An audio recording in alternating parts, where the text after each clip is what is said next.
we're going to talk about vitamin lists today, right?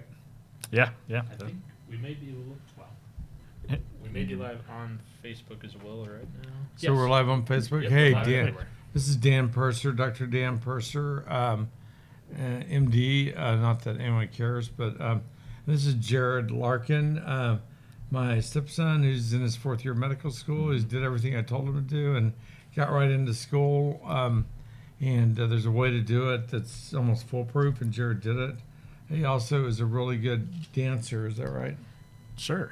Oh, that didn't get you in. Okay, I wondered. So. Oh, I think they were mesmerized by my skills, though. Yeah, I'm sure. You're a dating fool right now. So we're gonna go through. I'm also gonna throw in a bonus disease.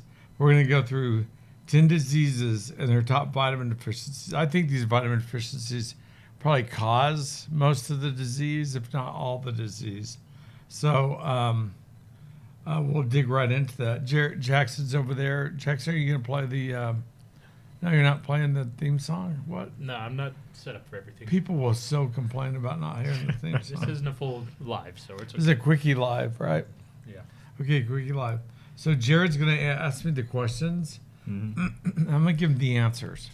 All So we're gonna go through this, and I'll make some side comments and joke about some stuff, and also we'll be talking about our products in the TikTok store, our Bright Brain, our Glow Essentials Eternal Youth, that other glutathione that I'm on as far as patent goes, and help do research on it, and our sod booster, which is incredible. I think a major game changer. So I talked to a patient yesterday. Real quick, Go ahead. where are those available? TikTok store Yeah. and elsewhere. Yeah. You can say our website. We're good. Well, on our website. So SOD3, SOD2 stabilize mast cells. Yeah. Lots of research on that.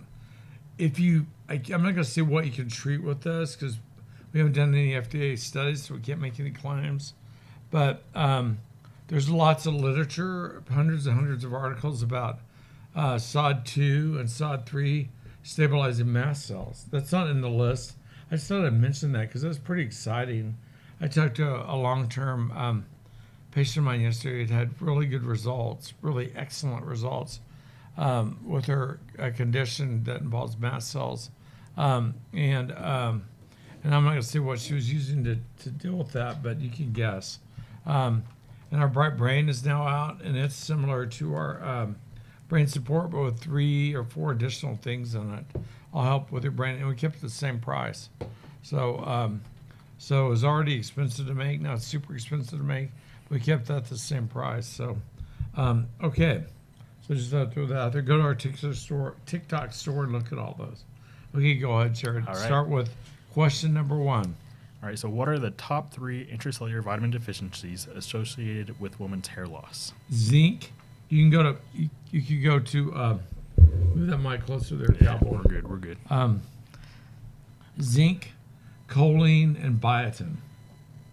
You go look at PubMed and go zinc and alopecia, or biotin and alopecia, or choline and alopecia.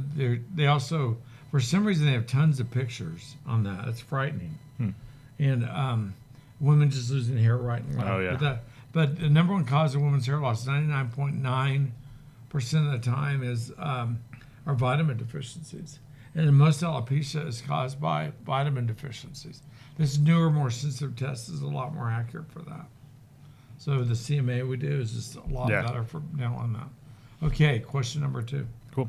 What are the top 5 vitamin intracellular deficiencies associated with memory loss? Well, we just redesigned our Bright Brain. It's got it got bio-PQQ or PQQ in it, biotin, lithium, thiamine, and glutathione. Does not have glutathione in it, but glutathione also helps with memory loss because it helps de-inflame the brain. Yeah. So I might also throw in phosphatidylserine just as a bonus one, especially if the NR3C1. Any homozygosities or a lot of those on your imputed NutriAccuracy. So I'll throw in phosphatidylserine. I'm going to add that to the list too. Design Field makes a PS 150, which is really good, phosphatidylserine. So, but PQQ, so Mitsubishi did a lot of studies on that our brain support, and that's what we had in those. We saw the PQQ and the CoQ10 and all that in there. But the PQQ can improve memory up to 30-fold in the Dang. first 6 weeks. That stuff is insane. Yeah. And those are FDA validated, peer-reviewed medical studies that they did. They paid a lot of money for that work in Japan. So, okay, number 3. All right. So the top 4, what are the top 4 intracellular vitamin deficiencies associated with low testosterone in men and premenopausal women? Zinc, arginine, carnitine, and B12. I see it all the time. That's an interesting combination for that. Well, it does it. Yeah. Zinc, arginine, carnitine, B12. So, weirdly, arginine is pretty important for building testosterone. I'm sure that some people argue with other ones, but I've only done about 20,000 of these intracellular vitamin panels. It's what I tend to see over and over and over again. Yeah. And I get a lot of guys and women. I get women in premature menopause. I'm dealing with 3 of those right now, and in their 20s, 30s, and 40s, and they're in menopause because of vitamin deficiencies. It's not magical. Premature ovarian failure, they call it POF, POF, and it's unless they got karate chopped in the ovaries, which isn't very likely. Well, I don't know. If you have kids, you'd be surprised what happens, but because they can headbutt you, and you've seen all that happen with your mom and stuff.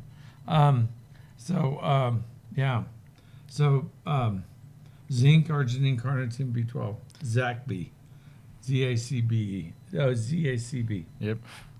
ZACB. Okay, next one.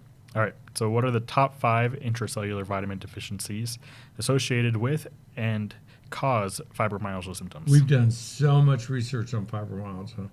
We have done such hard work on that for decades now. Oh, yeah. Ever since I married your mom and found out she had fibromyalgia, we've tried to figure that out. We've got it pretty well nailed down. So usually I see boron, molybdenum, those are the 2 biggies, glutathione, copper, zinc. And so really, I believe fibromyalgia is a copper toxicity issue. But naturopaths have thought it was that for years, so I'm not the only one out there and chanting this song. And I just took what they figured out and delved into it further. So it's an intracellular copper deficiency we often see. We don't always see it with fibro cases. But that copper is somewhere, if it's not inside their cells, it's out in the periphery, out in the serum, where it shouldn't be. And that's where it causes pain and inflammation and bad problems. The boron and molybdenum both serve ceruloplasmin. Ceruloplasmin is the copper zinc carrier in your body. It moves 95% of the copper around in your body and into and out of the cells. That's why I find, and if I test people's serum levels when they have an intracellular deficiency, there's a formula you have to use called the NCC, the non-ceruloplasmin bound copper level checks. You use zinc, serum copper, and ceruloplasmin levels, and they'll tell you how much free copper is in your system. It's above 20%. You got problems. You have fibro. So in certain genetic conditions, NAT2, CBS, glutathione SNPs, and you got to have a big MTHFR component, all help cause the fibro. So I see boron, molybdenum, glutathione production issues, so glutathione, the copper I talked about, and zinc. When your body can't find zinc, if you look at the periodic table of elements, zinc and copper are side by side on that periodic table, and they will grab copper mistakenly instead of zinc because it can't find the zinc. So any zinc in any copper in your diet is going to get grabbed to replace the zinc it can't make.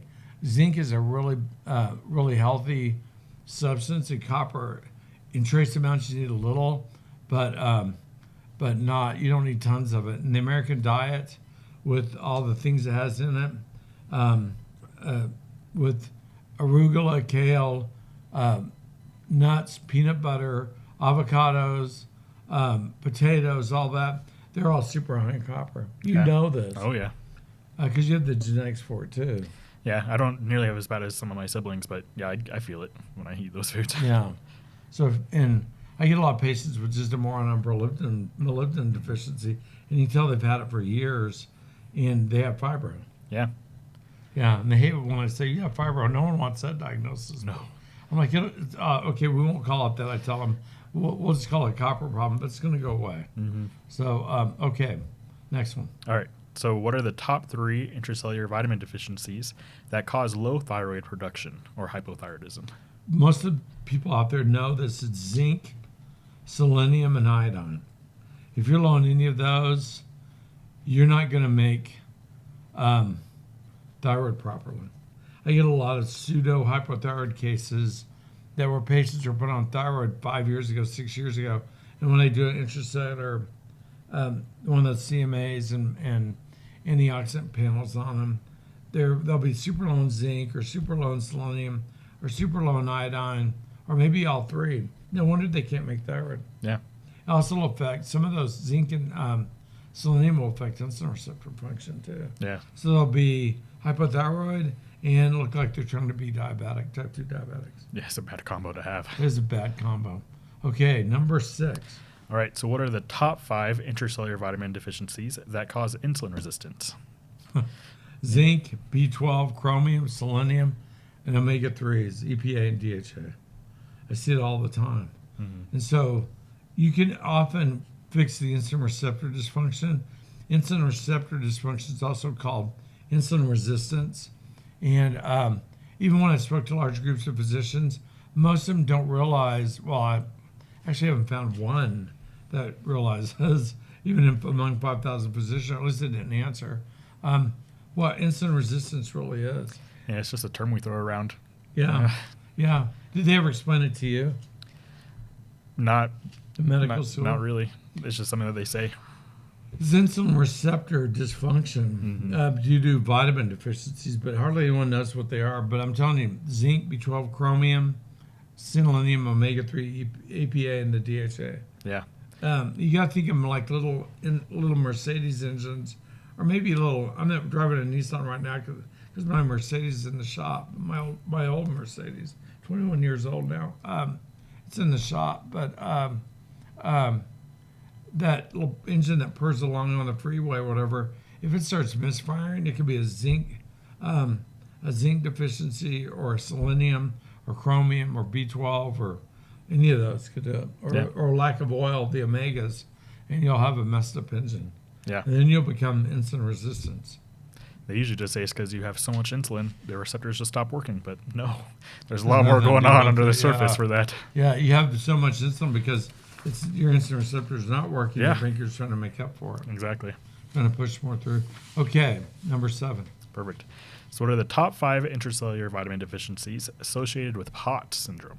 That's an interesting one. Get them all the time. Iron, B6, CoQ10, B12, and folate.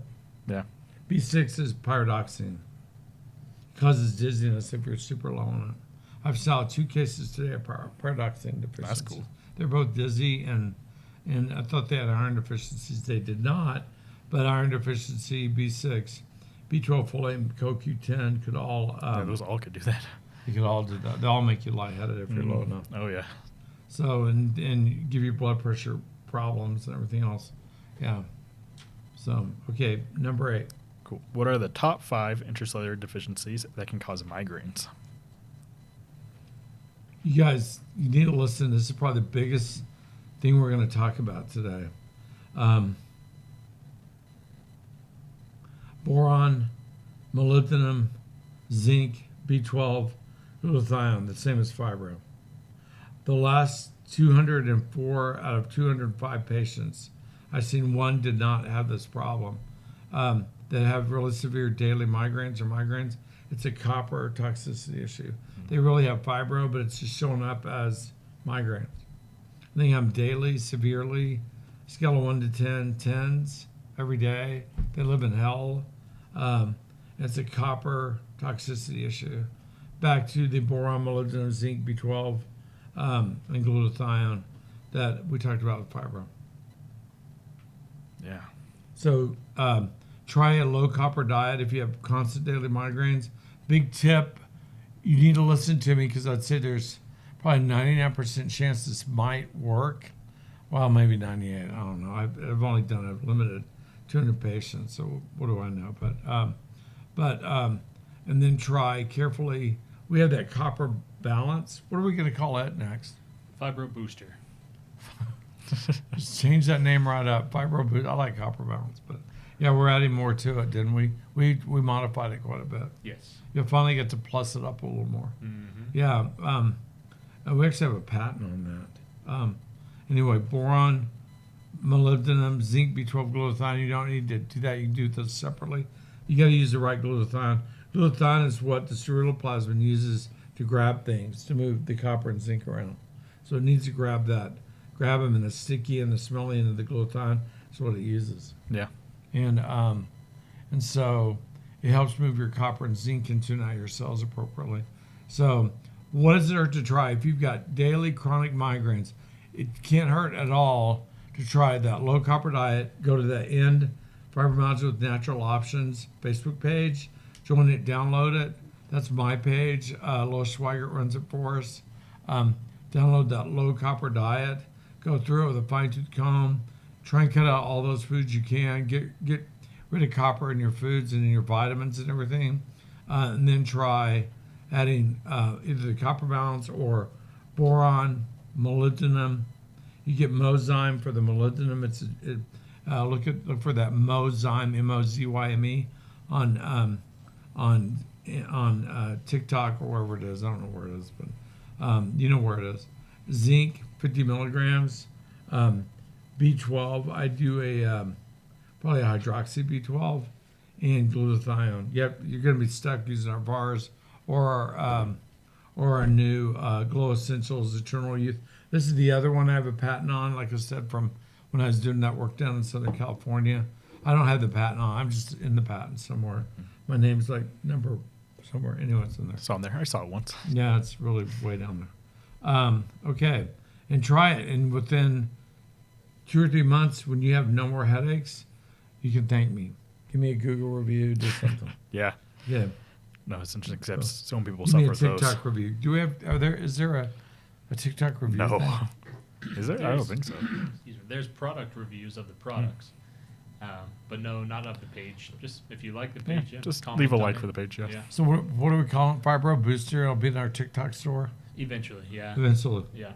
Coming Okay. soon. Coming soon. Number 9. 9. All right.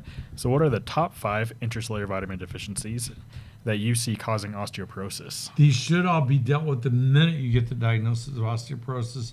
Most women could flip it, and men too Yeah. could flip it just by doing this. Also tend to add HRT to push the hormones in harder, but because you only get most people get osteoporosis after menopause. Women get it after Yeah. menopause. Yeah. Calcium, D3, zinc, magnesium. I got to look at my list. Sorry, and vitamin K1 and K2. Yeah. So the vitamin Ks. Much better than taking a shot monthly or every 6 months. Yeah. Deal with the root cause, and that can crystallize your bones if you are deficient in these. You need to do these first. Oh, yeah. Calcium, D3, zinc, magnesium, K1, K2. Did I skip anything? Nope, I think that was all of them. You memorized the list too? Will that be on a Slowly but test for medical school or no? I've had like parts of it. Not the K1, K2. That's new to me. Well, since I started working with It you. makes sense though, doesn't Oh, it? completely. Those are all things that help support and get the calcium into the bones. I see that all the time with these bad osteoporosis cases. Oh, yeah. Yeah. And I've seen so many of these little ladies just suffer. And we so bad flip with them. it. We make them. If they do it quick enough, we can get them back to normal. Yeah, when it's sad because once you start taking the drugs, it stops your progress. It's really hard to get any bone growth back. It just Yeah, 'cause stabilizes it where you're won't at. even let these vitamins No, in. it just keep you where you are so it Crystallizes doesn't it. get worse. So Yeah. I had one last week who she was shocked. She's like, it worked. I've come up on and my doctor can't figure out why. His Z-score My, improved. my Z-score improved and everything, and it's not much, but improved like 0.5%, That's huge. 1.5% in some other areas. Yeah, it's just like they think if I keep doing whatever I'm doing, I just told them I'm taking vitamins. And they kind of left it at that. They didn't really ask me. Beyond that, I'm like, no, they never do.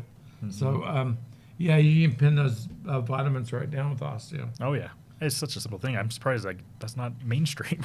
Should be. It The really guy should worked be. with that at USC thought it should be. So, Yeah. okay, number 10. All right. So, taking which 3 amino acids might help lower your blood pressure? Theanine, arginine, because it helps vascular citrulline, oddly enough. They all three have shown to do that. Theanine, arginine, citrulline. TAC. Or you can do CAT. I like cat. Yeah, carnitine, arginine, threonine. Yeah. Theanine. Not threonine. Theanine. Theanine, yeah. Theanine. Yeah, I've seen it work. People have a severe theanine or severe carnitine, severe citrulline, citrulline or arginine. I'm going to confuse everyone. It's theanine, arginine, citrulline. Yeah. Get that right. Aren't those all part of the Krebs cycle? Yep. Yeah, those are all cofactors, and that's interesting. Yeah. I don't think there's any relation to that, but that's kind of cool. So, what's the bonus one? All right, so our bonus question is, what do you see when someone has MTHFR? I've Which- seen this about 8-9 times. We do have our new MTHFR Daily coming out next week. Is that right? Yep. It's really Oh, I'm so Endure, excited. but it's with a lot of other goodies in it that I found over the years that are caused by MTHFR. So these panels I get help us design better supplements for you. Trust me, I've probably done 20,000 of them now. It's insane how much data we have. Yeah. So,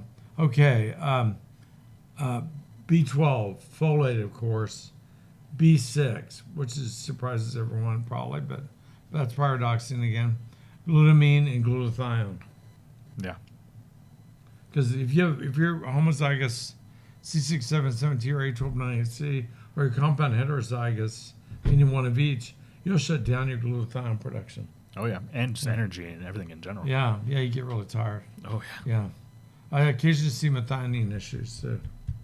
So I would do that as a bonus 6, methionine, which is an amino acid at the center of the methylation cycle. So B12 folate, pyridoxine, glutamine, glutathione, and methionine. Do you know glutamine deficiency causes anxiety? I haven't heard that. Yeah, because you can't make GABA Okay, that makes a in lot your of sense. brain. Yeah. So if you can't make GABA, that's how you self-calm, self-soothe. But if you get too much glutamine or glutamate, it causes anxiety. Yeah, it goes the other way because glutamine's excitatory. Yeah. So, but you got to have some of it. Mm-hmm. So you've got to deal with that deficiency. I always tell everyone, this is a two-edged sword. Be careful with it. If you're feeling really good and get better, and then you go suddenly have bad anxiety again, that's slightly different but worse than what you were having. It's because you have a glutamine oversupply. Yeah. So, I hope this helps. Jackson, you're going to make these into like 11 little videos, maybe, if you can. Is that possible? We'll chop it up so everyone can get these. Yeah. We do have a few questions. Ask. Sorry for TikTok, they can't really hear me. So Sorry, TikTok. If you repeat the question, that would be helpful. So going back to K1, K2, what's the differences between them? Is one better for you? They're different. If you're deficient in K1 or K2, deal with the deficiency. There's a flip side to taking K1 or K2. You asked, what are the differences between K1 and K2? Vitamin K1 and K2.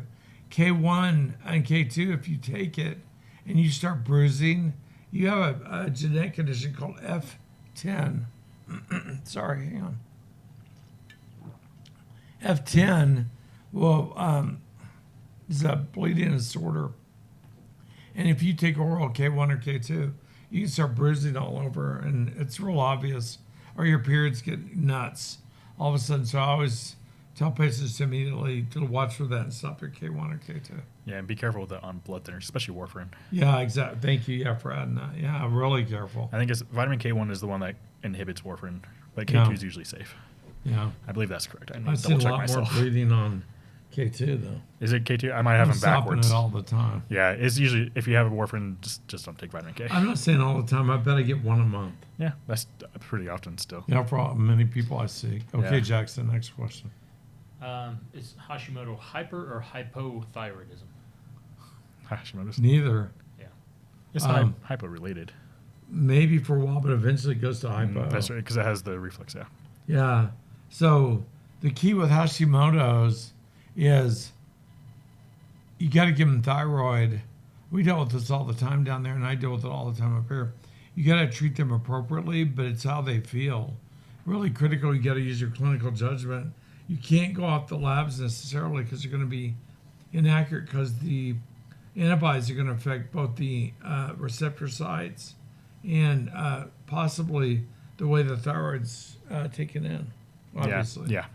And so, what do you go by? Most doctors just look at an FT4 and a TSH. That's just no. You got to give them enough thyroid till they feel normal. Yeah, and then be careful because sometimes when the thyroid finally does stop, it will just release it all at once. Yeah. And they'll get Maybe hyper. thyroid storm. Yeah. Yeah. Yeah. Yeah, I get it. So yeah, but I've seen that maybe once. Yeah, that's when late in stage 37 disease. years. That's if you're not being taken care of very well. Yeah. Yeah. So usually, I don't know. I really dislike the way that most doctors treat thyroid problems like that. You look at the labs, not the person. Yeah. And what they teach you in medical school? Look at the person, In not the school, labs. they taught us to look at the person. In the actual practice, when in clinics, it was labs. Yeah, isn't that crazy? It was kind of disheartening when it flipped like that. It's like, oh, okay. Yeah, but you know what? And I teach you all the time. You got to talk to the patient. Oh, Find yeah. out what they're doing. They'll let you If know. they still have cold hands, cold feet, dry skin, hair loss, all that, they're still are hypothyroid. Oh, yeah. Okay, Jackson. Do you have any tips for SIBO? SIBO? I see a lot of gut problems. Certain amino acid deficiencies can cause it. May not be SIBO, but they'll definitely affect your gut. Bad B12 or folate deficiency, especially B12, will cause brush border problems in your gut. You'll appear to have a lot of food allergies because large particles of food make it through those brush borders. You got to deal with the B12 deficiency. And sometimes I see severe B12 deficiencies. It takes us a year of shots, like 2 or 3 times a week. I think they had to go daily. It's insane how bad some B12 deficiencies are with some people. So, yeah, to get rid of that brush border problem, which in turn causes all kinds of gut problems. Yeah. But most of my patients, sometimes you just don't know what's causing the gut problem. So SIBO is a catchphrase for a lot of other conditions.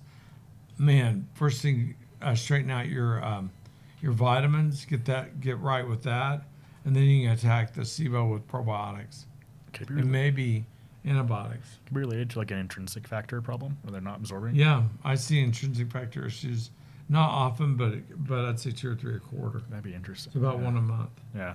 Yeah. All right, flipping over to like MTHFR and adrenal fatigue, people that are sensitive to everything. What would you start with them, or what are your thoughts? Adrenal fatigue, please forgive me. I'm going to say something controversial for you.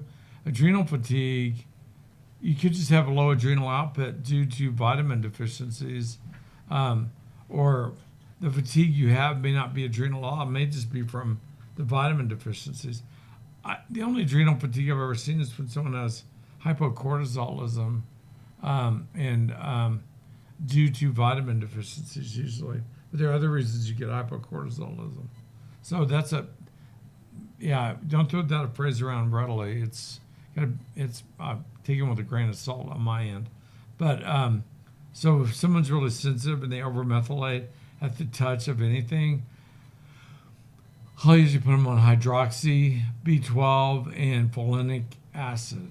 Not folic acid, but occasionally I do use folic acid.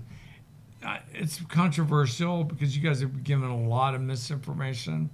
But if you look back at what Gary Brecka said to Joe Rogan, you got to listen really carefully. Listen to that video again. Gary Brecka says the right thing. He says 44% of people, he does it really quickly, kind of quietly as he's turning his head. 44% of people can't absorb folic acid because they have, I'll tell you why, he didn't say why, but it's because you have folic acid, FOLR2 homozygosities. And in my reaction video, I discussed that with him or about that. If you have FOLR2 homozygosities, you don't have a folic acid receptor that works. If your FLR2 is intact and you don't have any SNPs there, um, your you can absorb folic acid as accessory pathway. 56% of the population can do that. When I look at genetics, I'm always telling people you can't absorb folic acid, you got to absorb it. I'm not always doing that, but if I find it, I tell them that. And it's about 44%. So nearly half of the patients I see have that problem. Yeah. So I start with probably folinic acid, which is different. It's a form of folinate. So, and it works really well. Or I try, if I have to, I'll try folic acid. If I know they can handle it, it won't hurt them at that point. So I'll try folic acid and hydroxy B12 or adenylyl hydroxy B12. Some people are really sensitive to adenylyl B12. I'm learning that. So Seeking Health has a folic acid or hydroxy B12. Yeah. How about with NASH? The NutriHacker says they need choline. Which part of the NutriHacker? I know tons of parts of it. Yeah. If it's PEMT, that's usually what they're talking about. It's not choline you need phosphatidylcholine. If you have PEMT, look at my other videos on that. And it's in the methylation space too, but man, PEMT is nasty. You homozygous on PEMT, you get to take phosphatidylcholine forever because otherwise your liver will fail eventually, and you'll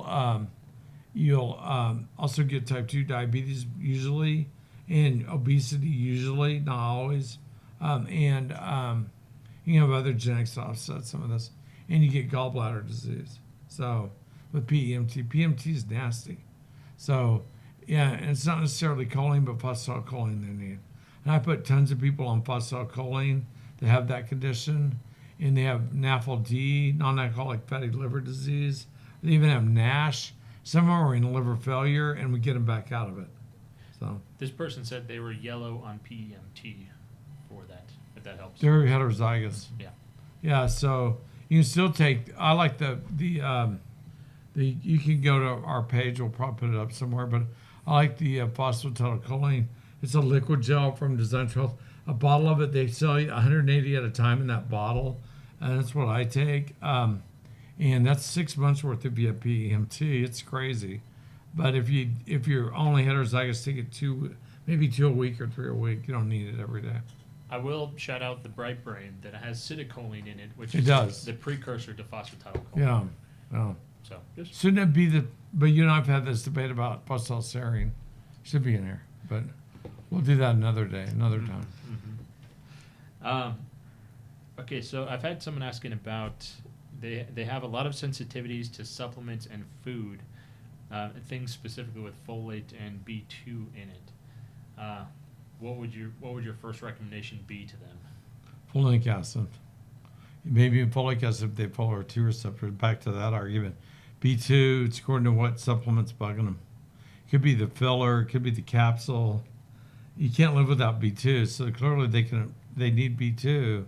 Maybe they don't. Maybe they have plenty of B2. I don't know.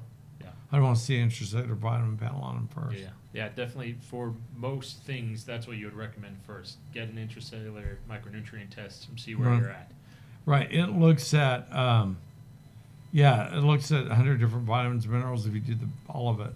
Yeah. So, and amino acids and antioxidants, it's pretty cool. Yeah. What about any supplements for asthma and inflammation of the lungs? Or any ideas for that?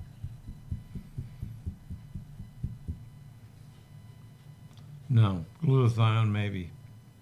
Would taking a SOD supplement be helpful at all? Just anti-inflammatory? If they have a SOD2, SOD3 SNP on the last page of their imputed or complete NutriHacker.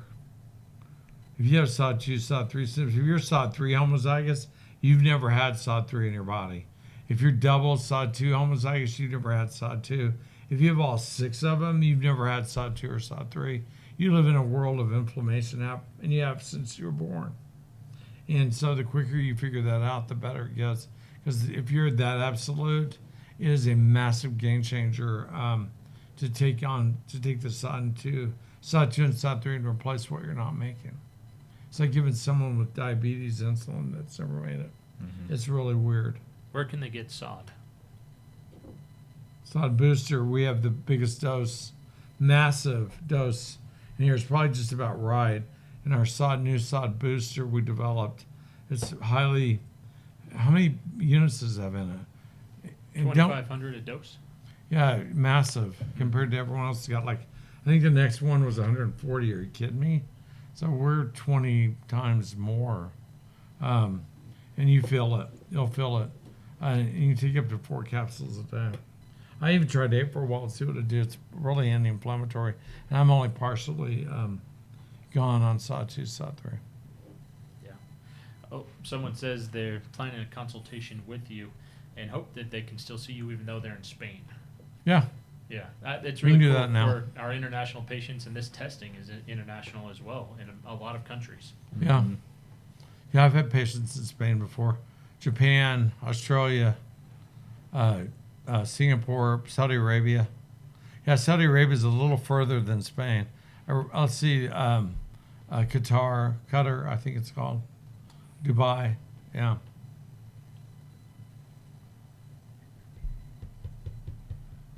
Oh, real quick, Epstein-Barr virus. glutathione. It's a cousin of the HIV virus. They're extremely sensitive to glutathione.